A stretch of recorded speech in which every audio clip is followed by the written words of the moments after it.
Hello students. तो हिंदी में हमारा जो है हिंदी मीडिया का टॉपिक चल रहा है, ठीक है। तो इसमें कुछ पदावली या टर्म देख लेते हैं। जैसे एक टर्म होता है फ़ोन इन। तो जब जो एंकर होता है ना, समाचार में जो समाचार पढ़ता है या दिखाता है, तो जो एंकर है जब रिपोर्टर से फ़ोन पे बात करके दर्शकों को सूचनाएं पहुंचाता है तो फ़ोन इन कहा जाता है इसको, ठीक है। दूसरा होता है देखो एंकर विजुअल। विजुअल मतलब क्या होता है? दृश्य। तो जब समाचार के साथ साथ घटनास्थल के दृश्य भी दिखाए जाते हैं एंकर के द्वारा तो उसको एंकर विजुअल कहा जाता है, ठीक है।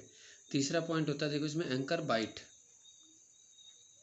जब एंकर जब प्रत्यक्षदर्शियों के कथन लेता है, बाइट लेता है उनके मतलब बयान, तो उनकी बातचीत को आधार बना के फिर प्रमाणित खबर दिखाता है। जहाँ कोई घटना हुई वहाँ पे जाके जिसने वो देखा होगा उसको उसकी बात सुनाएंगे, है ना।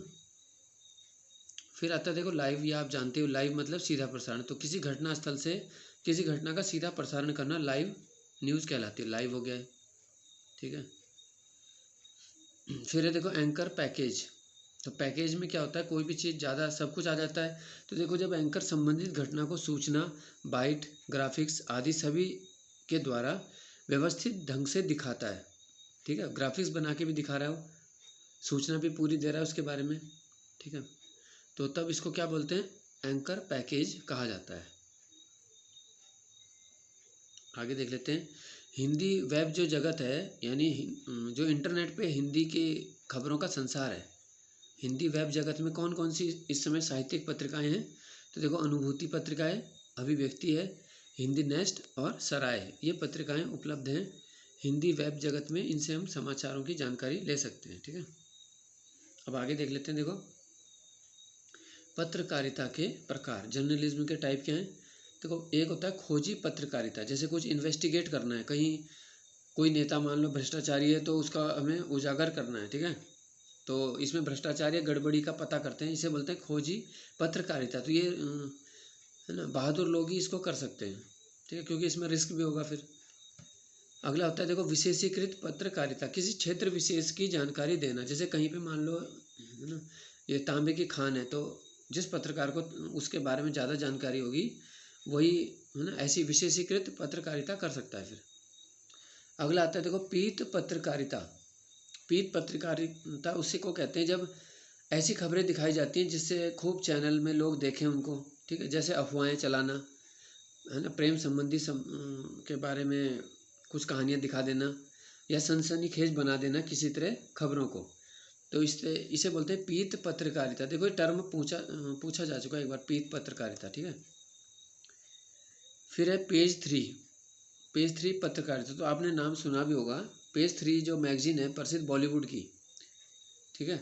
तो देखो जहाँ पे फैशन की बात होती है, फैशन इंडस्ट्री जो है, महफिलें लगती हैं, पार्टियाँ होती हैं, बॉलीवुड है जहाँ पे जाने माने लोग इकट्ठा होते हैं, तो उनकी जो इंटरव्यू लिए जाते हैं, है ना, तो उन पत्रकारों को बोलते हैं भाई पेज 3 पत्रकार। और ऐसी पत्रकारिता क्या है? पेज 3 पत्रकारिता। अगला है वॉच डॉग पत्रकारिता। तो देखो लोकतंत्र का चौथा स्तंभ किसे बोलते हैं? पत्रकारिता को ही कहा जाता है। तो वॉच डॉग मतलब जो सरकार के गलत काम भी हैं उनको बाहर उजागर करना, असली काम यही होता है असल में पत्रकारी, है ना, पत्रकारिता का। लेकिन ऐसा कर नहीं पाते हैं, ठीक है। मान लो किसी सरकार के काले कारनामे किसी चैनल ने उजागर किए, तो लेकिन जब उस चैनल को अगली बार रिन्यू करने का टाइम आएगा, लाइसेंस देने का, तो उसको परेशान किया जाएगा, है ना। तो इसीलिए सभी ये तालमेल बना के रखते हैं। अगला होता है देखो एडवोकेसी पत्रकारिता। एडवोकेसी मतलब एडवोकेट, वकील की तरह। जैसे वकील करता है ना, जिसका केस लड़ता है उसी के पक्ष में बातें करता है, चाहे वो अच्छा हो या बुरा। तो किसी खास व्यक्ति की छवि को बनाने के लिए होता है, या तो उसकी छवि खराब करेंगे या छवि को अच्छा कर देंगे, ठीक है। तो जैसे आजकल तुम टीवी में देख रहे होंगे सुशांत राजपूत से संबंधित खबरें, है ना। तो किसी खास व्यक्ति पे जब फोकस किया जा रहा है तो उसकी छवि को अच्छा कर सकता है न्यूज़ चैनल, या फिर उसकी छवि को खराब भी कर सकता है बहुत, है ना। तो ऐसी पत्रकारिता एडवोकेसी पत्रकारिता होती है, किसी एक पक्ष से पैसे लेके उससे प्रभावित होकर उसी की खबरें दिखाना बार बार, ठीक है। तो इतने प्रकार की पत्रकारिता हैं। तो नेक्स्ट वीडियो में हम अगला टॉपिक लेंगे हिंदी का। धन्यवाद।